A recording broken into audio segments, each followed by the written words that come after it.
ಈ demolition drive ಅಂದ್ಬಿಟ್ಟು high court ಆರ್ಡ್ರಿಂದ ಸರ್ಕಾರ BBMP ಎಲ್ಲ ಸೇರಿಕೊಂಡು ಈ ಬಡವ್ರ ಮನೆಗಳೆಲ್ಲ ಈ ರಾಜಕಾಲುವೆ ಮೇಲೆ ಇರೋ ಮನೆಗಳೆಲ್ಲ ಹೊಡೆದಾಕಿರು. ನಿಮ್ಮೆಲ್ಲರೂ ಕೂಡ ಜ್ಞಾಪಕ ಇದೆ, ಅದರಲ್ಲಿ 2 ಮನೆ ಮಾತ್ರ ಬಿಟ್ಟರು. ಒಂದು ದರ್ಶನ್ ಮನೆ, ಇನ್ನೊಂದು ಶಾಮನೂರು ಶಿವಶಂಕರಪ್ಪನವ್ರ ಮನೆ.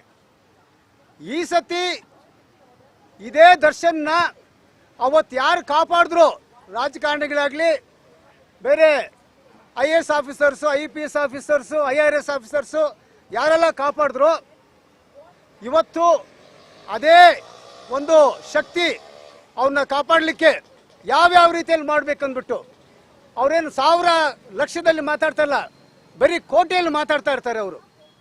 ಇಲ್ಲಿ ಏನಾಗಿದೆ ಅಂದರೆ ನಾವು ಕಣ್ಮುಂದೆ ನೋಡ್ತಾ ಇದ್ದೀವಿ, ಒಂದು ಪೊಲೀಸ್ ಸ್ಟೇಷನ್ಗೆ ಇದು ಸಾಮ್ಯಾನ ಬೇಕಾ ಅಂದ್ಬಿಟ್ಟು ನಾಚಿಕೆ ಆಗುತ್ತೆ. ಇದೇನು ಡಿಕ್ಟೇಟರ್ಶಿಪ್ ಇದು, ಅದ ಡೆಮಾಕ್ರಸಿನ ಇದು?